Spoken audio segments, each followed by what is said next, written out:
Et les pires formes de travail des enfants, on en parle toujours. Les acteurs en charge de la lutte contre le phénomène multiplient pourtant les actions. Le projet Jofa Act a opté cette fois d'outiller les acteurs techniques de l'éducation issus des structures publiques et privées sur les moyens d'éradiquer les pires formes de travail des enfants au Burkina. Jérôme Tendano, Bernard Kombelem. 2 jours de conclave à l'initiative du projet Jofa Act pour ces acteurs techniques de l'éducation en vue de renforcer leurs capacités sur la question de la lutte contre les pires formes de travail des enfants au Burkina Faso. Un phénomène à la peau dure au pays des hommes intègres malgré les nombreux moyens déployés pour y faire face. Il est donc attendu de cette rencontre une stratégie pour des actions concertées efficaces dans la protection de l'enfant.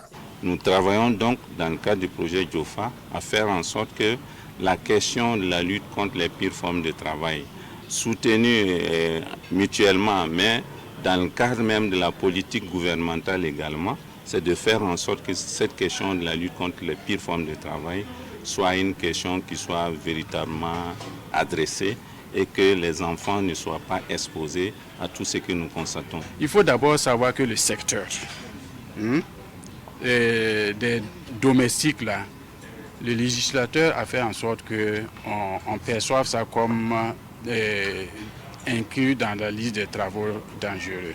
Il y a ces enfants confiés. Et ces enfants confiés sont sujets, par exemple, à des maltraitances atroces, par exemple. Au menu de cet atelier, des communications sur le concept des pires formes de travail des enfants, le renforcement des capacités des parties prenantes pour une réponse efficace sur le terrain. La démarche du projet Jofa Act vise à sensibiliser les acteurs sur les pires formes de travail des enfants dans sa zone d'intervention, notamment les régions du centre-nord et du centre. Les enjeux liés à la diffusion du droit international humanitaire ont été expliqués à 46 acteurs. Ils ont pris part à un atelier de concertation initié par le secrétariat permanent du Comité interministériel des droits humains et du droit international humanitaire. Il s'agit donc d'œuvrer vers une fédération des actions pour une meilleure diffusion de ce droit au Burkina. Roger Kam, Jérôme Tendano. La promotion du droit international humanitaire au Burkina Faso réunit organisations non gouvernementales et départements ministériels à cet atelier de Ouagadougou. Initié par le secrétariat permanent du Comité interministériel des droits humains et du droit international humanitaire, ce cadre de concertation entre acteurs vise à identifier les difficultés liées à la diffusion des droits humains dans un contexte de lutte contre le terrorisme. C'est un cadre de concertation qui permet à l'ensemble des acteurs intervenant dans la mise en œuvre du DIH de s'asseoir, se parler, faire le point et à la fin formuler surtout des recommandations qui permettent une mise en œuvre efficace du DIH et sa diffusion au Burkina Faso. Nous osons croire que les échanges seront fructueux et que nous allons déboucher sur des recommandations assez pertinentes pour le bonheur du droit international humanitaire.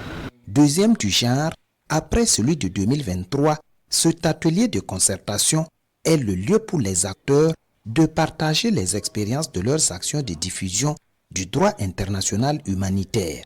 Le comité interministériel existe depuis février 2005. C'est une structure technique d'appui au gouvernement burkinabé en matière de droits humains et de droit international humanitaire.